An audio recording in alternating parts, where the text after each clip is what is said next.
We appreciate you joining us. It's a hectic news day. And I do want to get to the DK stuff, but we had the Tyler Lockett news for like 10 minutes, and then the DK stuff broke. And I know that you've watched all of Tyler Lockett's career, so I actually wanted to start there.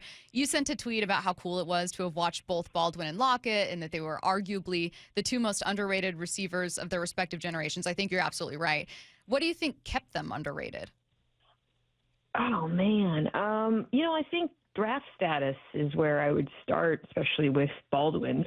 It can be hard, I think, sometimes to shake perceptions in the NFL of where you're drafted or undrafted, in his case. And it takes people kind of a while to sort of reconcile that with what they're seeing on the field. And I think that played a role in it, for him in particular and some of Tyler's career. There were points where the Seahawks weren't super pass happy, where there were bigger personalities who got more attention. Both, I think not your prototypical X-boundary receiver that we think of, when we think of like some true number one. So I think that also factored into it, although these days the production you get from the slot, I think, matters just as much. And some of the best receivers in the NFL do a lot of their best work there. But it is a combination of things. And I think both have lower key personalities too, which is sort of out of step, I think, with maybe stereotypes of the wide receiver position. But two of just the best humans around. And, I think Seahawks fans should just feel really lucky to have watched both of them over the course of their careers. Mina, I loved watching Tyler Lockett play football because I felt like no one ran his routes, caught the football the way that he did. It was like an original. How would you describe Tyler Lockett's style? Yeah, the route running, the body control, I think, is maybe the thing. Russell Wilson had a tweet saying he was like one of the best toe tappers of all time. And I think so many of his iconic moments were, whether it was on the sidelines or in the end zone, him somehow finding ways to get his feet in bounds improbably. There's just so many moments like that are really special. But, he was just a total package. Openness, separation, route running, hands, football IQ, really special player. I know Tyler's a licensed real estate agent here in Seattle, but I feel like he's not done with football. Where do you think he might land next? Is there a team that you think could be a good fit? Man, there's a lot of teams that need wide receivers. I think it kind of just comes down to role. A team, I think a reunion with Pete Carroll would be possible, although he has a sort of similar skill set to Jacoby Myers, who's on the Raiders, so that would probably maybe factor in there. Teams like, I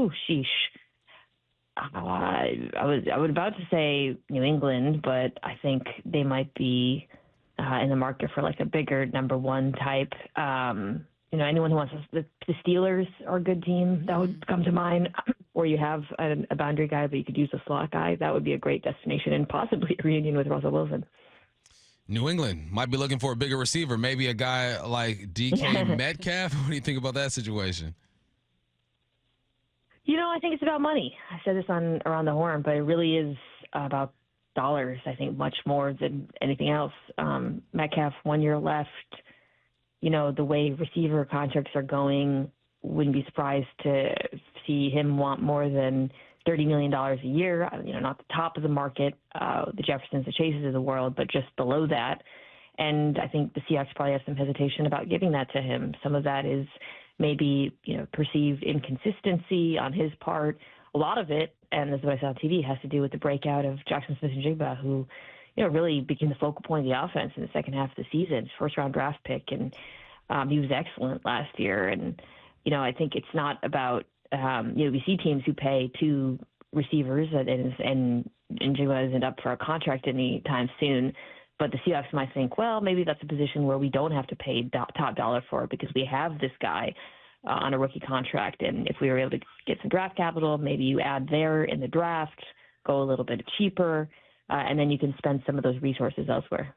DK is kind of a polarizing figure, or has become one here in Seattle, at least based on listener engagement that we get, which has kind of surprised me because initially it was like you couldn't get enough of him. He became an instant superstar, and just having this big physically gifted receiver here was something that Seattle hadn't seen in a really long time. Is there, I guess this is a dumb question, but what's your overall takeaway about DK? It's just, he is someone who has really, people have really conflicting opinions about him. Yeah. Well, first of all, he's another guy who outplayed his draft status, falling like he did out of the first round. And so no matter what you think of him and where he stacks up amongst receivers, he was an amazing draft pick for Seattle and really a special player. I mean, size, hands, speed, some of the just really, really biggest plays of the last few years. And I think he's a number one. I don't think, however, you'd put him up there with like the Chases and the Jeffersons and whatnots of the world. So that's where things get a little bit tricky. Like when your number one is sort of, borderline, I think money becomes maybe a little bit more debatable. I also think, though, you talked about him being a little divisive, obviously getting some penalties over the years, getting in squabbles on the field. Sometimes that fans struggle with that, I think, and, it never really bothered me personally. But, it's definitely something that comes with him and is not always there. All number one receivers have that. Mina, I was excited to see what DK can do in this offense with the Kubiak offense. I felt like JSN would probably be highlighted a bit more, but I love the potential of DK like on the backside of these rollouts and all that good stuff. So now JSN is sitting there by himself. No Lockett, no DK. Yeah. Fans are hollering for Jake Bobo. I don't think he would be a good number two. Maybe he'd still be on the roster. Where do they go from here? Do they look towards the draft and try to get a receiver there? Free agency hasn't been the greatest. Devontae's out there, he's getting old. Diggs is out there, he's getting old. Where do they go for their next, I guess, number two receiver? Yeah, so the draft becomes suddenly interesting because picking where they are at 18, I think it depends on whether a couple of receivers are there, specifically Ted McMillan and Matthew Golden out of Texas. Both would be really, really good fits. I don't know if they'll be there, but if so, I think Seattle will absolutely have to consider that. Having number one wide receivers on rookie contracts or top receivers is just great value, and it's not a great class of free agents. I do think Devontae Adams is a guy who's got still something left to give. He's going to command obviously less than it would cost to give an extension to DK. You probably get out of it after a couple of years. So that's a name I would certainly consider. Otherwise, it's a lot of slot receivers, to be honest, who are in free agency. So, I don't know if they might be that is a little bit duplicative. It's just some other names that looking at my list that, again, aren't replacing DK Metcalf, but if you want to just kind of add cheaper options, Darius Slayton has speed, decent size, coming out of New York, is a name that I like, and then a guy like Amari Cooper. Both those, those are just examples of players that'll cost less than DK Metcalf. But if they were to go that route, they would really need to draft someone, if not in the first round, I would think early on. I know recent wide receiver trades haven't netted really high draft picks. Is it wishful thinking to get like a second rounder for DK? Well, I think if it's less than a second rounder, it's probably not worth doing. So I'll start there. And I think a first rounder might be wishful thinking because of the looming contract extension. We'll see.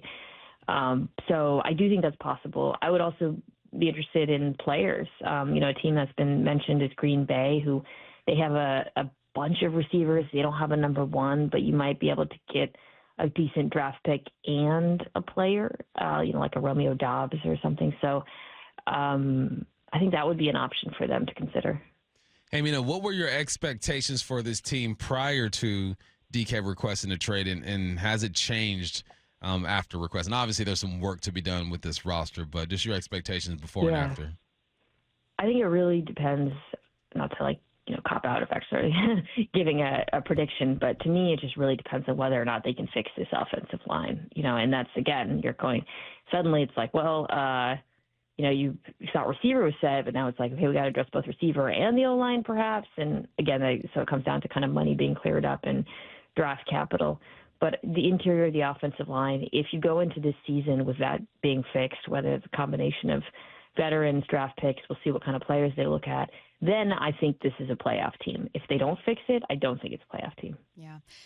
John Schneider said this is a historic draft for running back talent. Lots of rare talent here. Does that make you excited or nervous? Like, what's your reaction to that comment? It makes me excited for teams that aren't the Seahawks. It makes me nervous.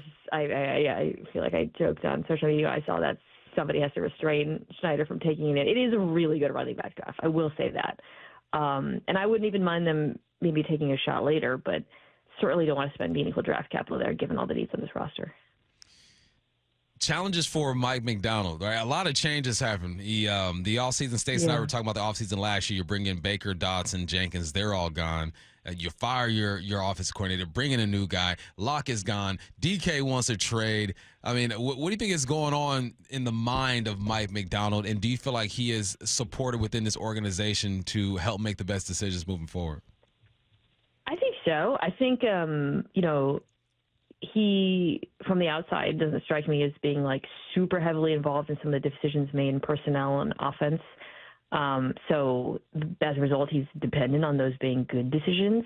I think the turnaround on the defense last year was immensely encouraging to see. And, again, the hope is you saw what happened in Baltimore when he took over. It took some time, took longer, frankly, but they really got going year two. So I think once he gets a chance to get more of his players in the mix, more of his choices, I'm optimistic about Byron Murphy, and they are too. That should be good. And I think that, a lot is going to come down to, one, the offensive line, which I mentioned to you guys, and then the Clint Kubiak hire. That's his choice, or, he is supporting that. So I think whether or not that was a good decision or not will go a long ways to determining what kind of success he has next year. What to you becomes the Seahawks' next big priority? What? Sorry. Which I couldn't hear you. Oh, that's okay. What to you becomes the Seahawks' next big priority, where you're like, as a Seahawks fan, you're like, I am waiting to hear this news? Interesting. It's funny because there aren't that many free agents actually on this team. I would like to see them retain Ernest Jones, and I think that should be reasonably affordable. Zach Bond, who's maybe one of the best 2 or 3 linebackers in football, just signed a fairly reasonable contract, to be honest, with Philadelphia. So seeing that, I can't help but think, okay, they can get Ernest Jones done, right, for something not too much more. We all saw the effect that he had on that defense. So I would say that, the Seahawks, we don't think of as being like massive spenders, especially not early in free agency. But I would like to see them make some sort of move on the interior of the offensive line more than anything else. But, kind of a broken record when it comes to that. How do you think this offense helps Ken Walker? Because, he's looking for the big play. And I feel like with this wide zone, Mina, there's room for the big play. You got to give it a chance to develop and then look for that cutback, something that he just loves to do. But what do you see there with K9? Yeah, I think more than the scheme, or let me put it this way, it's if they can find, I know I'm guys, you just press a button every time I say offensive line. But if they can find interior offensive linemen that work in this scheme, then I feel good about his potential. I think he's pretty scheme agnostic. I think you can, he has the capability to pretty efficiently run in a variety of different types of offenses. And Kubiak coming in, the wide zone, I just feel like if they can't add mobile linemen who can execute it, then it'll be dead in the water. Yeah. She is ESPN's Mina Kimes. Mina, we appreciate you taking the time to join us last minute on kind of a hectic day for the NFL ahead of free agency. Thank you so much. Thanks, Mina. Bye, guys.